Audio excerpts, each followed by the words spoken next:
The Princess Chef Table is an exciting, exclusive event. Today we're going to describe our experience on the Island Princess's Chef's Table.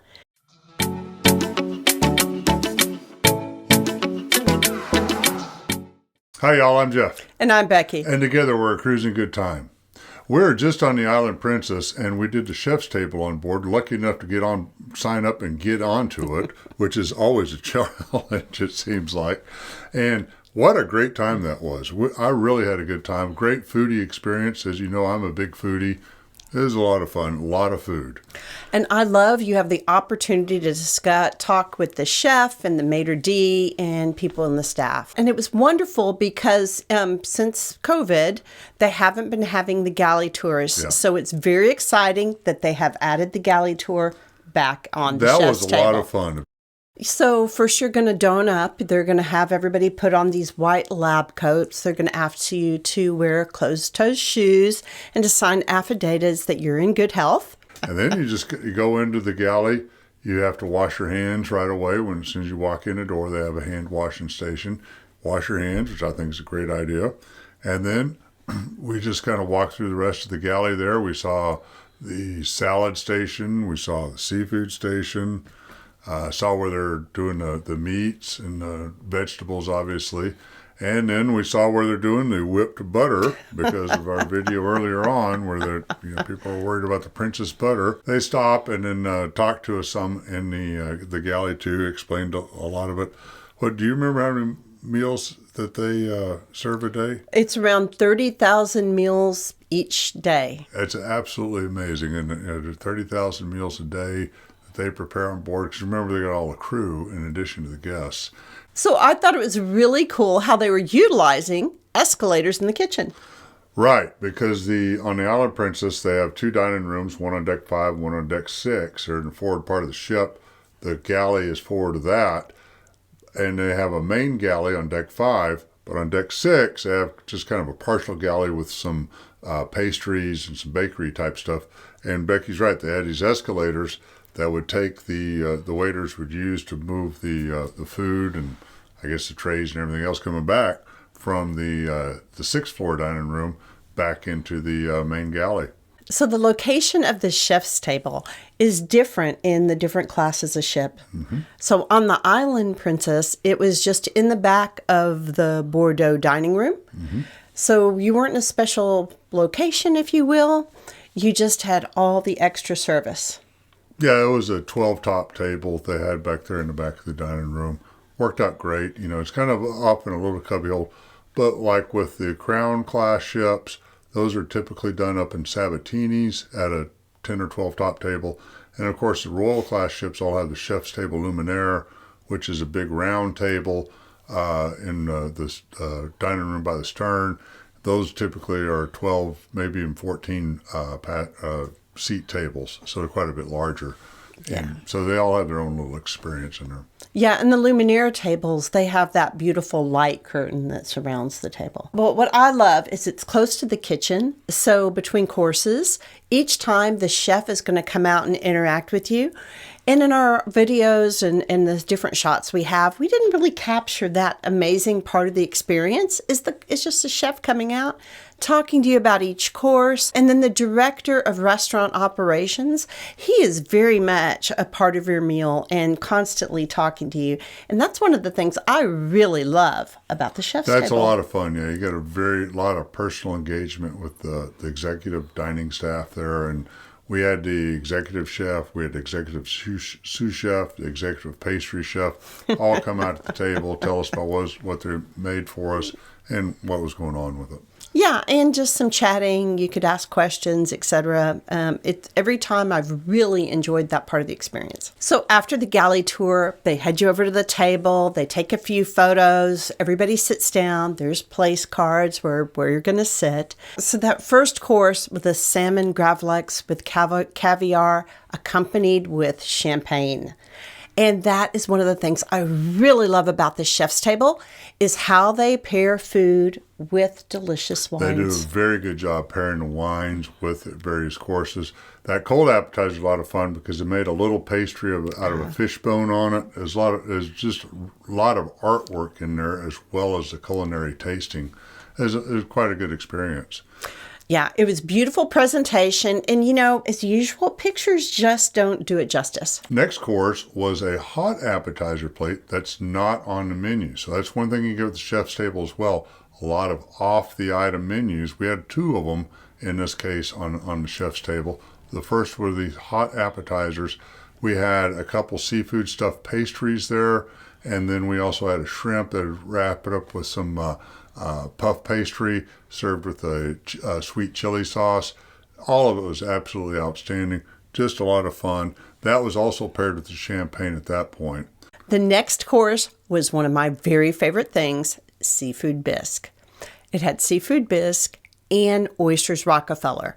So usually there's more courses than what were offered in this meal, but it's interesting here that they would put more things on a plate, like having the seafood bisque and the oysters Rockefeller all come out together at the same time. And I don't remember what was the wine we had with that? It was a Chardonnay type grape, and it was paired very, very well with that bisque, one of the better seafood bisques I've ever had.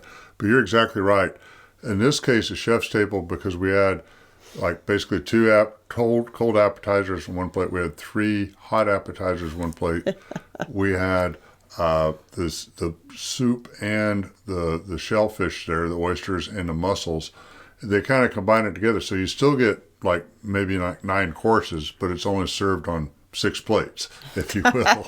Then after the seafood dishes, we had a lemon sorbet that had some champagne poured on it, served in a sugar rim glass with a really fancy pastry on the side.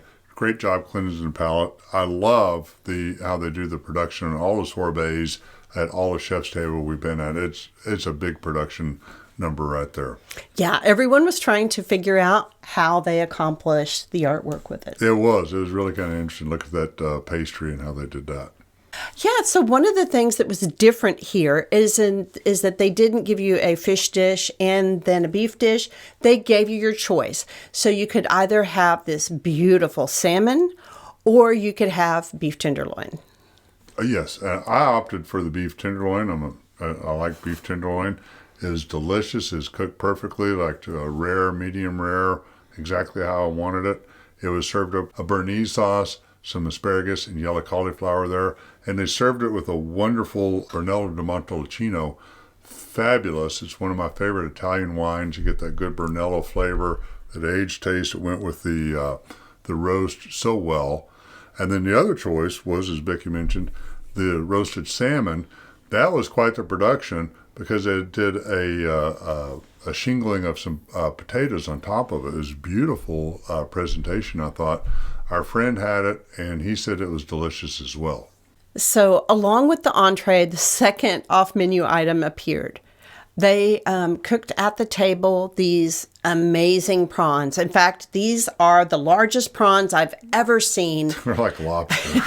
Yeah. They're huge. Yeah, and my dad used to buy shrimp right off the shrimp boat, and he never brought home anything that looked like this. And they were just delicious. There's another off the menu item that, like Becky mentioned, is a great prawn to have with that beef. Really complemented it very well. Yeah, and then that moved us into dessert. So the dessert came, and it was so beautiful. It looked so good, I didn't want to eat it. It was a lemon mousse in the shape of a lemon, and it was amazing. It was, I mean, the craft work, the artwork that went into building this dessert was just extraordinary. It, like Becky said, it looked like a real lemon. You break into it, there's this delicious lemon mousse on the inside. Yummy. I mean, it was great. They served it with a late harvest Chilean wine, so it was a good sweet wine that served up with that lemon. The lemon taste complemented the sweet taste of the wine very well. Once again, a fantastic pairing of the wine with the food. Really fun time. In the meal, of course, there were coffee, tea, cappuccino, and these beautiful Petit Fours. And yeah, the Petit Fours are another artwork. They had one that looked like a cherry, one that looked like a white chocolate covered strawberry, and then another was just a macaroon. Very, very good cookies, and just a way to really top off a fantastic meal with it. It was a lot of fun. Yeah, and one of the other joys of the chef's table is you get to meet all these wonderful people, and you're enjoying this fabulous time together, and it's a really fun experience. It was a lot of fun because we actually did this chef's table like on the night of the first port out of Salem. So it was day 3 of a 14-day cruise. We would keep running in, and a lot of the same people were on our same shore excursions throughout the next couple of weeks, or we just run into them ship. In fact, one of them we ran into at the airport flying back home. And so you just kind of make this friendship. You get all this talking and camaraderie while you have the dinner. It was just a lot of fun. I really enjoy the chef's table. Yeah, and so currently for the chef's table Island Princess, they do give you a few mementos. They're going to take a picture of the whole table. They're going to take a picture of you. And of course, they're going to give you a copy of the menu. Mm-hmm. Once again, I find the menu interesting because it didn't cover. We had more food than what's listed on the menu. Exactly right. Yeah, and actually, to be honest, we missed that at real time, and we only picked up on that when we were shooting this video. When we went through the video, comparing it with our pictures, it's like, well, yeah, they don't even mention the prawns or the hot appetizers in this menu. So a lot of fun in that respect too. But we've had a similar experience with that on our other chef's tables. The chef likes to work in some other dishes because this is the time for the chef to kind of shine. We're talking to the chef on Ruby Princess that one time we did a chef's table there, and he said this is his time to be creative because night after night, the main dining room, Princess Corporate says, you're going to make beef Wellington this way. It'll be plated this way. You're going to make this chicken this way. It'll be plated this way. So he doesn't have room for the creativity that he has at the chef's table where he can make these elaborate prawns or these elaborate desserts that aren't on the menu every single day. I think it also gives him the opportunity to take advantage of things he's seen locally that he'd like to cook. For the Island Princess, our recommendation to be selected for the chef's table is to get on the ship as quickly as possible and call dining services and make that reservation. You can also request that friends in other cabins know their cabin numbers, also get reservations. Yep. In our experience, if you're trying a really big group, you're less likely to get in than if you're trying just sort of like 2 or 4. Seems to have a better chance to hit than like 6 or 8 in our experience. But your mileage may vary. So please leave a comment about your experiences for getting on the chef's table and how that worked out for you. In the last 4 years, we've had the opportunity to attend 4 different chef's tables in 4 different princess ships. Mm-hmm. On all 3 classes, the Coral, the Grand, and the Royal class ships. And we have not had a dish repeated on any of these chef's tables. Not at all. And they're all extraordinary. We're going to put together a video that shows the masterpieces that we have seen across the 4 princess ships. And we'll try to get that out pretty soon. Thank you for watching our video. If you like the video, please give us a like and subscribe. Turn on those notifications. The comments and likes really help the algorithm find us, so we appreciate all the help we can get there. Until next time, have a cruising good time.